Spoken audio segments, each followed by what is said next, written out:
ইসরায়েলের সঙ্গে চলমান মুক্ত বাণিজ্য আলোচনা স্থগিত করেছে যুক্তরাজ্য। সাথে পশ্চিম তীরের কিছু বসতি নির্মাতা ও তাদের সহায়ক প্রতিষ্ঠানের উপর নতুন করে নিষেধাজ্ঞা আরোপ করেছে দেশটি। মার্কিন বার্তা সংস্থা এপি নিউজের প্রতিবেদনে বলা হয়, এই পদক্ষেপ নেওয়া হয়েছে গাজায় ইসরায়েলের সামরিক অভিযান এবং মানবিক সহায়তা বাধাগ্রস্ত করার পরিপ্রেক্ষিতে।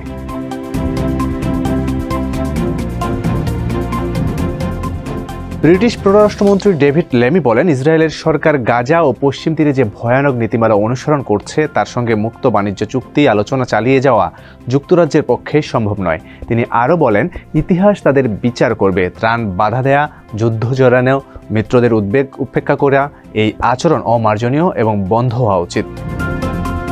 ইসরায়েলের রাষ্ট্রদূত টিজিপি হতভেলিকে তলব করে ব্রিটিশ পররাষ্ট্র দপ্তর। মধ্যপ্রাচ্য বিষয়ক মন্ত্রী হামিশ ফেলকনার বলেন, 11 সপ্তাহের ত্রাণ অবরোধ নির্দয় ও অমার্জনীয়। ব্রিটিশ প্রধানমন্ত্রী কিয়ের স্টারমার গাজায় শিশুদের দুর্দশাকে অসহনীয় বলে অভিহিত করেছেন এবং অবিলম্বে যুদ্ধবিরতির আহ্বান জানিয়েছেন। তিনি বলেন, আমরা ইসরায়েলের সাম্প্রতিক হামলায় আতঙ্কিত। এই যুদ্ধ অনেক বেশি দীর্ঘ হয়েছে।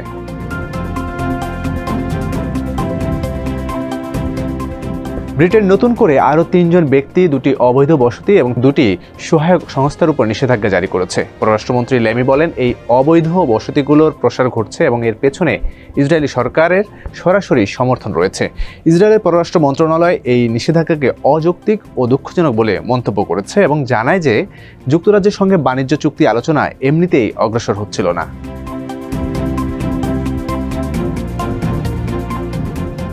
ইউরোপীয় ইউনিয়নের পররাষ্ট্রনীতি প্রধান কায়া ক্যালাস জানান, ইইউ ইসরায়েল বাণিজ্য সম্পর্ক নিয়ন্ত্রণকারী একটি চুক্তি পুনর্মূল্যায়নের প্রক্রিয়া চলছে। তিনি বলেন, সদস্য দেশের বিশাল সংখ্যাগরিষ্ঠ অংশ চায় ইসরায়েলের ওপর স্পষ্ট বার্তা দেয়া হোক, এই মানবিক সংকট সহ্য করা অসম্ভব। তবে এই পুনর্মূল্যায়ন কখন ও কিভাবে ঘটবে সে বিষয়ে এখনও বিস্তারিত কিছু জানাননি তিনি।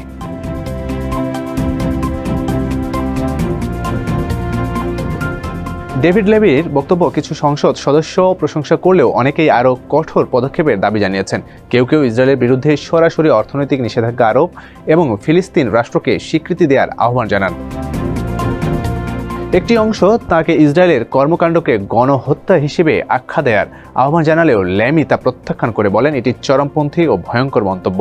তিনি আরও বলেন, যুদ্ধের সম্প্রসারণকে বিরোধিতা করা মানেই হামাসকে সমর্থন করা নয়।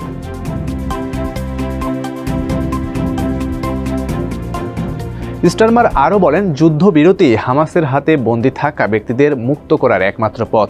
তিনি গাজায় সাহায্য পাঠানোর পরিমাণ বাড়ানোর দাবি জানান এবং বলেন, ইসরায়েল যা অনুমোদন দিচ্ছে তা একেবারেই অপর্যাপ্ত। গত 19 মে ইসরায়েল শিশুদের জন্য খাদ্যসহ গাজায় কিছু ত্রাণবাহী ট্রাক প্রবেশ করতে দেয়, যেটিকে জাতিসংঘের মানবিক প্রধান টম ফ্লেচার তুলনা করেছেন সমুদ্রের 1 ফোঁটা পানির সাথে। 20 মে আরও কয়েক ডজন ট্রাক প্রবেশ করলেও প্রয়োজনীয়ের তুলনায় তা অনেক কম।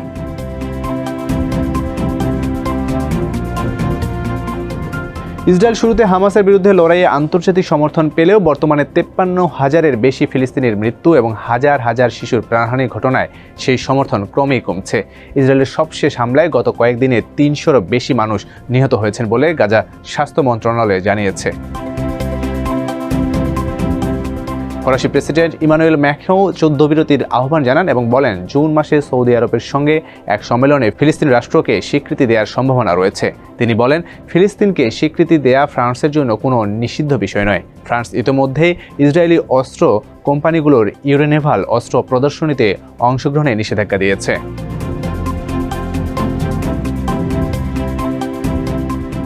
ইসরায়েলের পশ্চিম তীরে বসতি স্থাপনকারীদের সহিংসতা নিয়ে যুক্তরাজ্য, যুক্তরাষ্ট্র, কানাডা, ফ্রান্স এবং ইউরোপীয় ইউনিয়ন আগেও নিষেধাজ্ঞা দিয়েছিল। তবে এসব নিষেধাজ্ঞার বাস্তব প্রভাব ছিল সীমিত। বসতি স্থাপনকারী এবং তাদের গোষ্ঠীগুলোর ওপর ভ্রমণ নিষেধাজ্ঞা ও সম্পদ জব্দের ব্যবস্থা নেওয়া হলেও সহিংসতা কমেনি।